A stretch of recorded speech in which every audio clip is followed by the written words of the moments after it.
Chapter 26. Sri Sadguru said, "Now I am giving you the gist of this book too, that tells in detail the glorious accounts of the noble men and devotees of the Lord who have appeared in the Tamil speaking area." In chapter 1, the wonderful and pious accounts of the three great yogis named Bhutatalvar, Pogai Alvar, and Periyalvar and Peyalvar are given.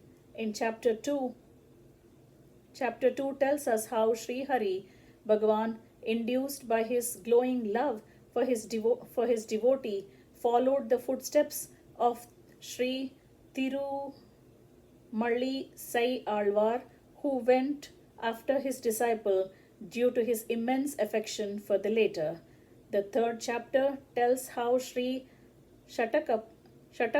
Shatakopar swooned, contemplating the humility and simplicity of Lord Krishna, the son of Devi Yashoda and the universal preceptor.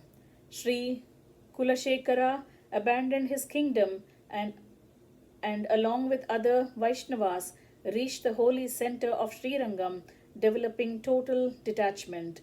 This is explained in chapter 4. In chapter 5, Mother Earth, Bhudevi, the consort of Lord Srihari, appeared on her own volition in the beautiful garden of the great Bhagavata Sri Vishnuchitta. Goda, who had immeasurable love and devotion for Lord Ranganatha, the consort of Devi Lakshmi, experienced intense love sickness born of separation from the Lord. This is described in chapter 6. According to chapter 7, Lord Krishna, who was bound by the ties of Goda's love, exhibited the Leela of stealing and hiding the costumes of gopis. Goda was again afflicted with pangs of separation. Chapter 8 speaks of what wonderful Leela.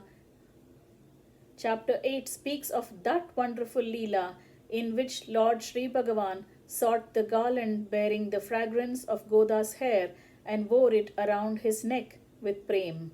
Chapter 9 gives us an account of this incident. Lord Ranganatha arrived at the residence of Sri Vishnuchitta and married the beautiful, large-eyed Devi Goda with all rituals. The 10th chapter deals with the way in which Lord Madhava rescued Vipranarayana, his devotee who was under the spell of a prostitute named Devadeva, and blessed him. Sri Bana, an illustrious Vaishnava and a low-born, ceaselessly worshipped Lord Sri Ranganatha and became one with the Lord himself. This is the content of chapter 11.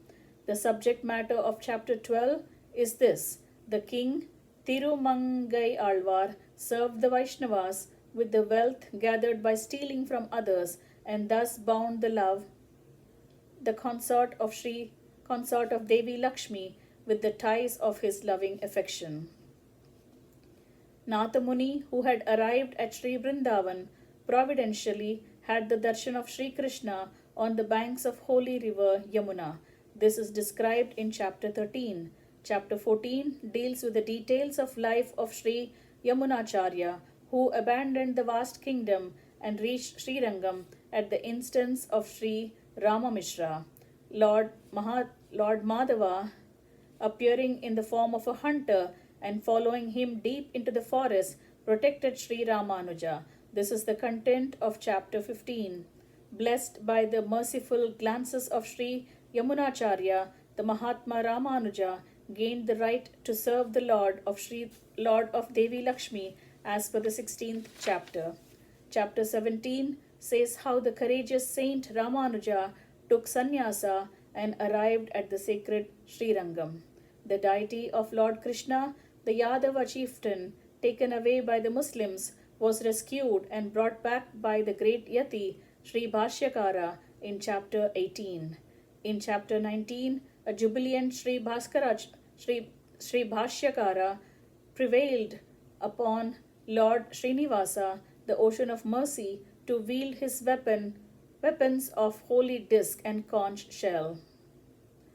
Lord Sri Ranganatha sent his prasada to Mahatma, the dispassionate Kuratalvar. This incident is given in chapter 20. As per chapter 21, Parashara Bhatta was found expressing his Gopi Bhava, love of consorthood, during the Vasantotsava of Lord Sri Ranganatha. At the injunction of Lord Ranganatha, Kalidvamsha recovered the commentaries of the Divya Prabandha verses that were lost earlier.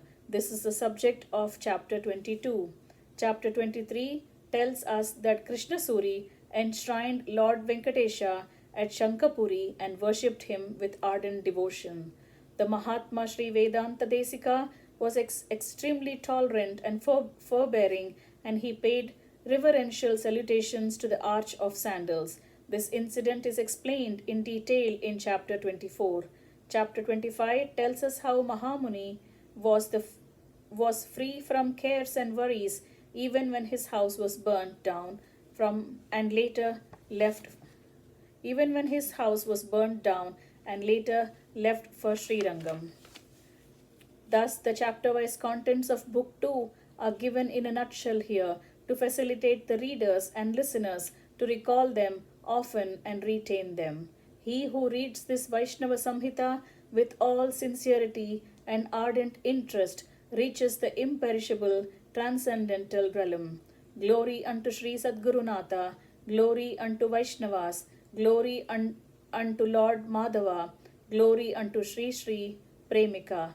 Thus ends chapter 26 entitled Katha Sangraham, the book in a nutshell of Book 2 of Sri Vaishnava Samhita, composed by Sri Sri Krishna Premi Swamigal, who relishes the luscious sweetness of the divine bliss flowing from the lotus feet of Sri Bhagavannama Bodhendra Swamigal, the universal preceptor, the savior of all beings, the Parivrajaka, a wandering saint, and the Paramahamsa, a realized soul.